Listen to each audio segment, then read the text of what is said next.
What's up, everybody? Pickpocket Podcast. And I know Sway might not be agreeing with my main event pick, but I've been back and forth all fucking week.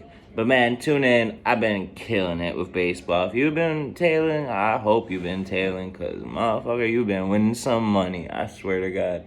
So that baseball shit is going to keep happening. We do need a couple more spots filled in the fantasy football league. If the dogs start barking, sorry, I'm tired. I ain't in the shower yet. Work's a bitch. But yeah, Sway might not love my pick here. I don't think he was a big fan of Izzy anyway. He didn't fuck with Izzy, so maybe he would have been on Dreykus too. But I just spoiled it. We're gonna go main event first, because I think y'all more interested in the main events anyway, and what I gotta say about it. Dreykus Duplessis, 21-2. Has not lost in the UFC. He's 30 years old, basically entering his prime.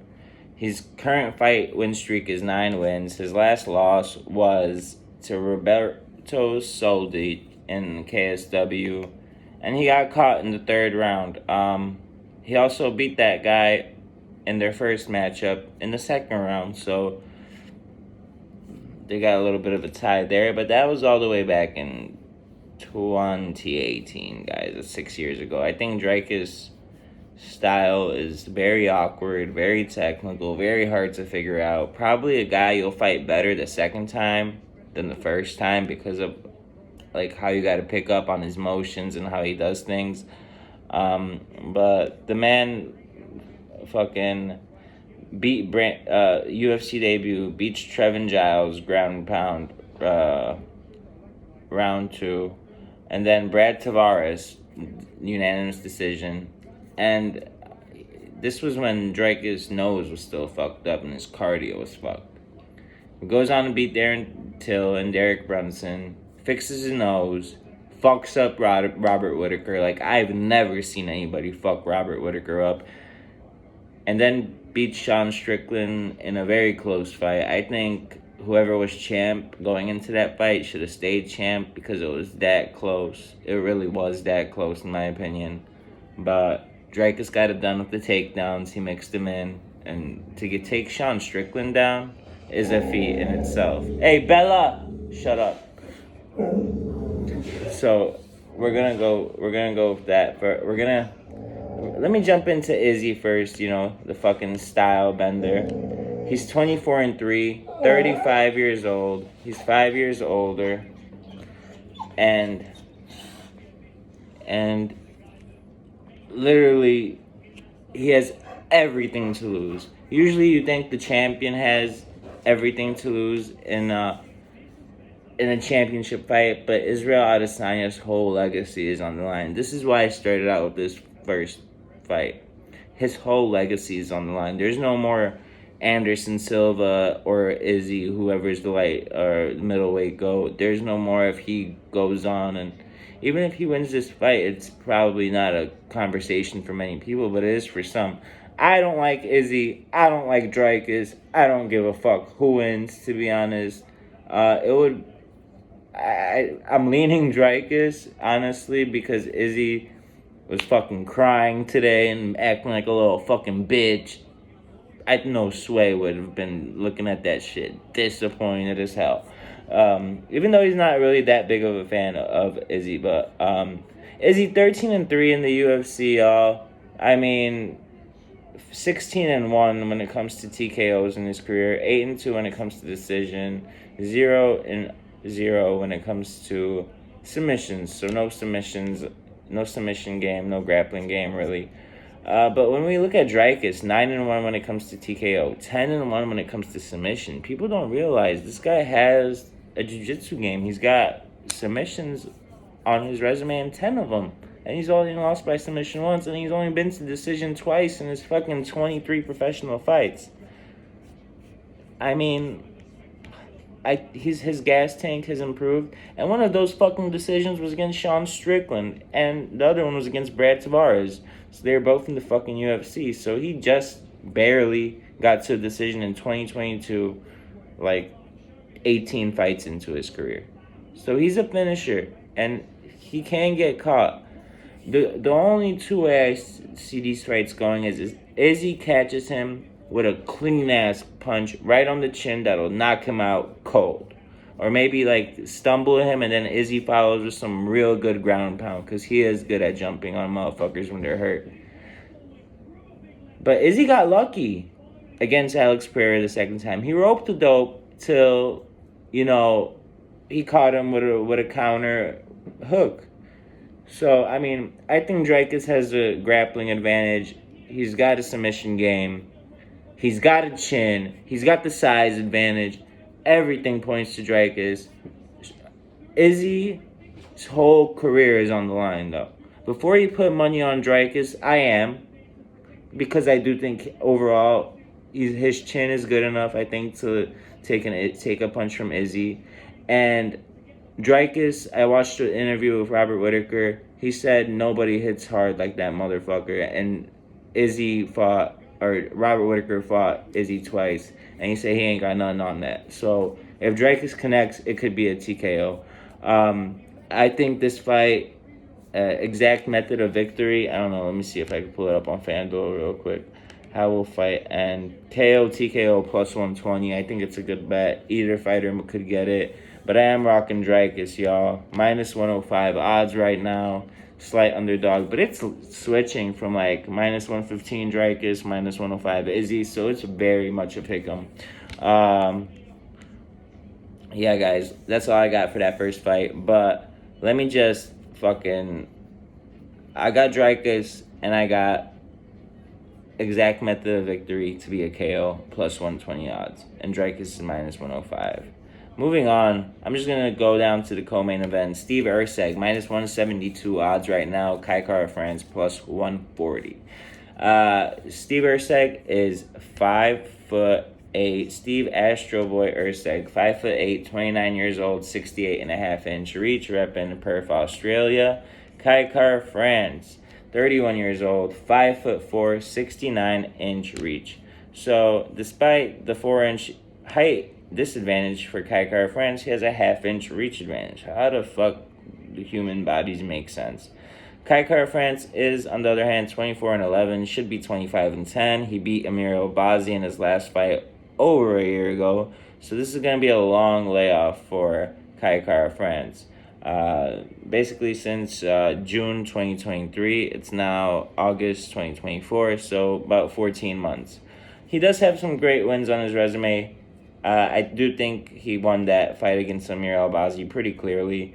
Lost to Brandon Moreno, got a TKO'd, but great wins against Askar Askarov, Cody Garbrandt, and Tyson Nam. These are all UFC veterans that are legitimate, in the flyweight division. But I do understand why Steve Erceg is the favorite. He just had a close fight with Pantoja. His UFC record is 3-1 only, compared to Kai Kara-France, who is, I believe, 7-4, or I'm sorry, 7-4. Yeah, 7-4 in the UFC. So, I don't think you guys should overthink this one. Kai Kara-France does have maybe a little bit cleaner striking, but the wrestling advantage is all in favor of Steve Erceg, and he will use that size. And I do think he's one of those fighters that fights with a high IQ. So I think Steve Erceg by decision. Let's see what we got for odds. I am gonna just give out Steve Erceg as a confident pick, but damn, motherfuckers don't even got no odds for the co-main on here yet. Method of victory. Oh no, yeah, we got him. More wagers. Oh no, I don't know what the fuck it is. But I think Steve Erceg wins the decision. And I like Steve Erceg money line. Moving on. Mateusz Gamrot, minus 355 odds versus Dan Hooker, plus 270. This shit ballooned. This was once at minus 260, plus 220. For Gamrot, minus 260.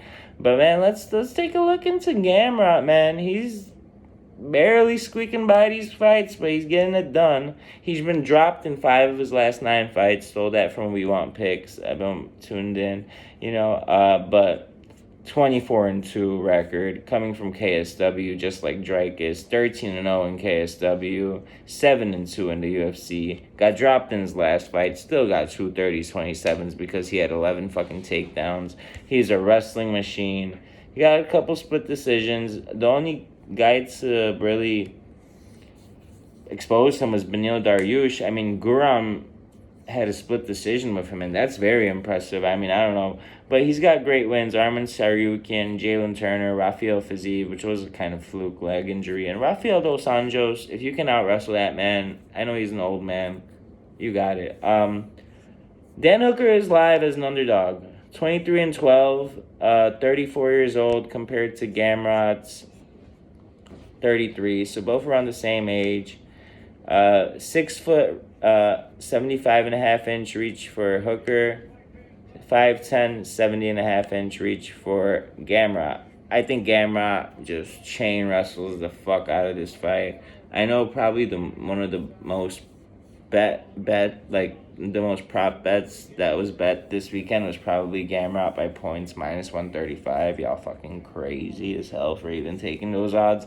But I'm going to use Gamrot as a parlay piece. If he goes up to -400, it's not worth it. It's going to be a boring fight if he wins. But, the rest, UFC, Dana White just told these motherfuckers, don't wrestle that much. You need to strike more. And I do think if Gamrot lets his hands go and mixes in the takedowns with letting his hands go more, he can be an actual title contender. He won't beat Islam Makhachev, but maybe he'll get up there and be able to face him. Who knows, But, guys, the official pick is going to be Mateusz Gamrot. I do think he gets it done by decision, but there's no real value in -135. It's for a guy to win by decision. Sit back, enjoy. I think Dan Hooker plus 3.5 is live, for sure. And I would sprinkle a little bit on Dan Hooker TKO because Gamrot has been dropped in 5 of his last 9 fights and has lost has only lost the one to Dariush, which is pretty impressive. So moving on, Gamrot's gonna be the pick, but sprinkle a little something on Dan Hooker TKO because he is definitely live for a TKO or that plus 3.5. I could see a 29-28 in which Hooker is landing the better strikes, but we might see a submission from Gamrot. You heard it here first. Sneaky pick. Jairzinho Rosenstrike. Biggie boy, 36 years old, 6'2", 78-inch reach, taking on Tai Tuivasa. 14-7, 31 years old, 6'2", 75-inch reach, currently on a 4-fight losing streak. 13-3 by TKO, 0-3 by submission, 1-1 by decision, 8-7 in the UFC. While Jairzinho 8-5 in the UFC.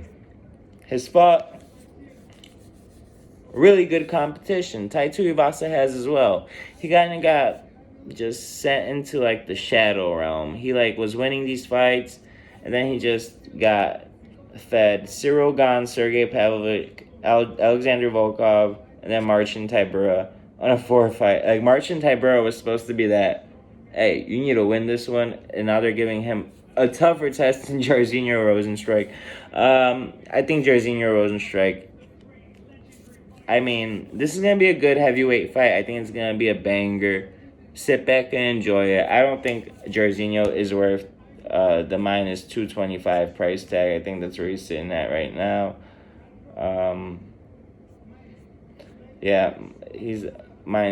So if with him sitting on those odds, I don't know. Tai Tuivasa is definitely live for a knockout, and this could be the fight in which it happens. I'm not gonna lie. Plus 185 for Tai Tuivasa. I want to see a shoey. I'm rooting for Tai Tuivasa. I'll drop a little money. I wouldn't recommend you guys to drop any money on Tai Tuivasa. I do think Jairzinho gets it done.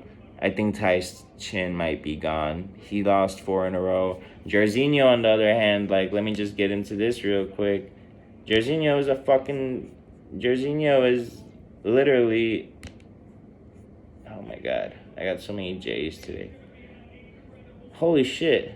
And it's still not the one. I see.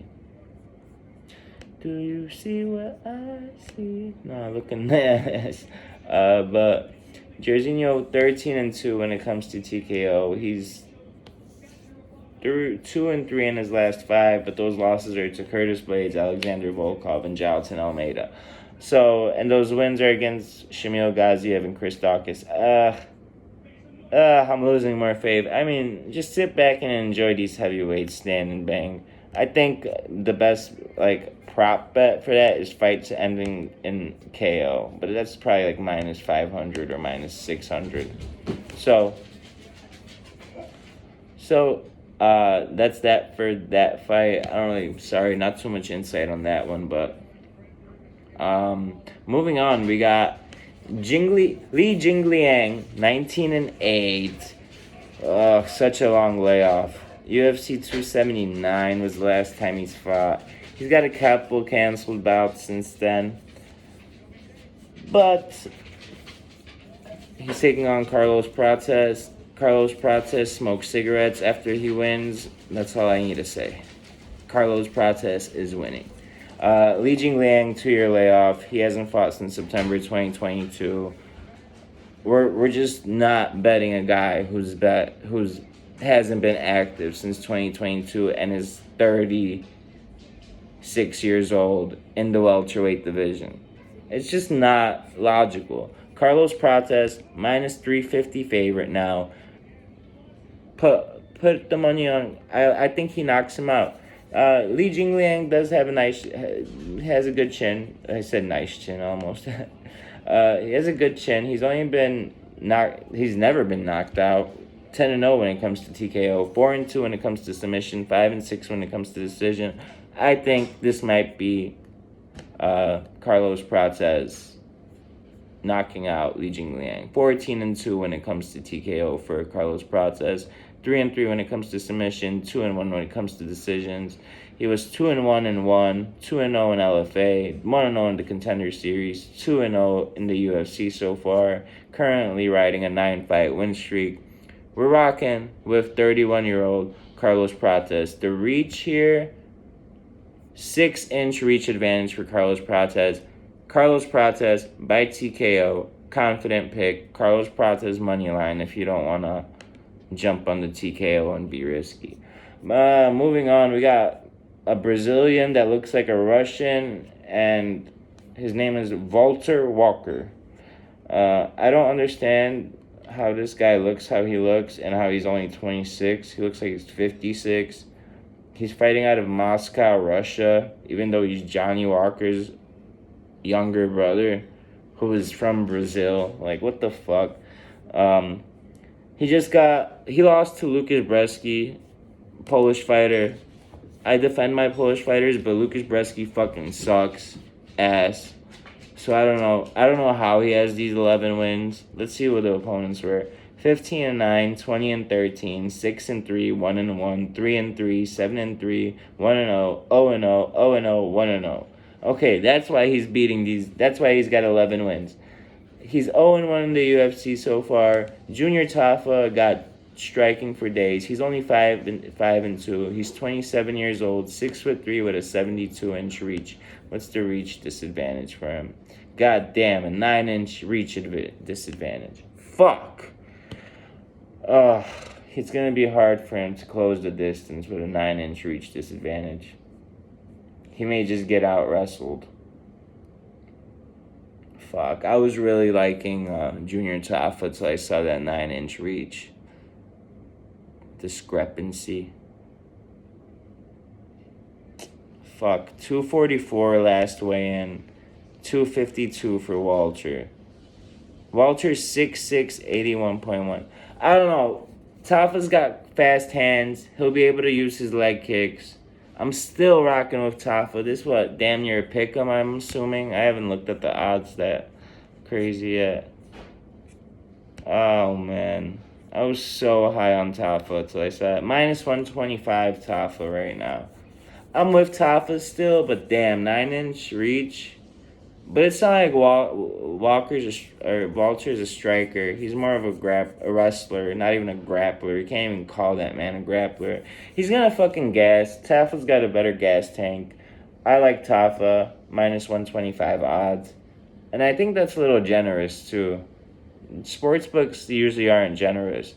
But yeah, that's that. I got Tafa in that fight. Fuck Walter Walker. He lost to Lucas Bresky as a minus 300 favorite.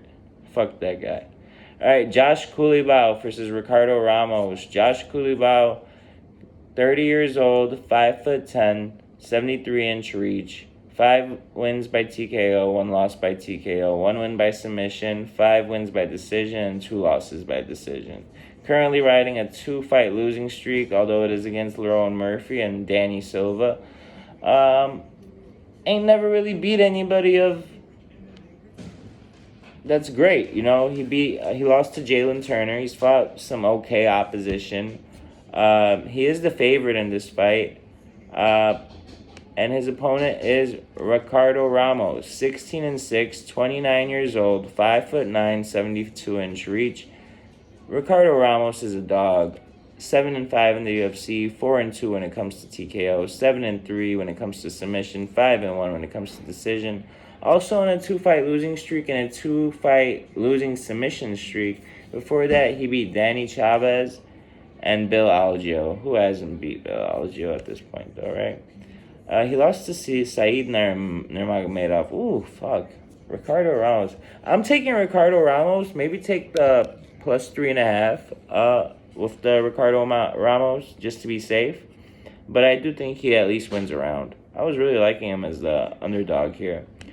And then here we are. Casey O'Neill, 26 years old.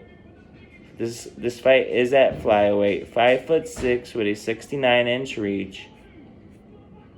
3 wins by TKO, 2 wins by submission, 4 wins by decision, 2-fight losing streak to Jennifer Maia and Ariane Lipski. She ain't never beat anybody. I mean, I don't understand the odds here. I'm all over Luana Santos. She's 24 years old. She's like this new breed of MMA that has skill in judo, that has skill in jiu-jitsu, that can strike. She be shaking her booty too when she wins. 1-0 when it comes to TKO, 4-0 when it comes to submission, 3-1 when it comes to decision, 3-0 in the UFC. She's been Maria Agapova, Stephanie Egger, Juliana Miller. I like Luana Santos a lot. Probably the most confident women's pick of 2024 for her being such a small favorite, minus 150.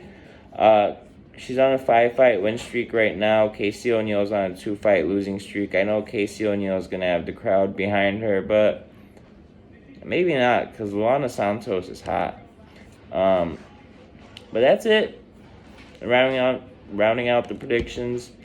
I think the main event could end in a TKO.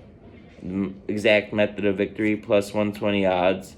Just running back. I got Dreykus very unconfidently because I do think that TKO might happen by Izzy, but I do think Dreykus can get it too. He's got fucking heavy hands.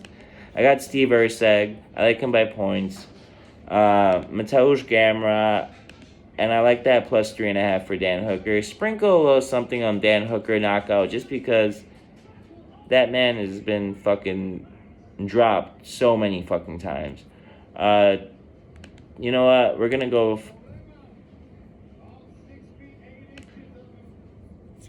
You know what? We're going to go fight to not start round 2. Or fight to not start round 2. Literally. For Jairzinho and Tai Tuivasa. But I am leaning Jairzinho if I had to pick a money line. Carlos Pratas all the way. Carlos Pratas by TKO against Li Jingliang.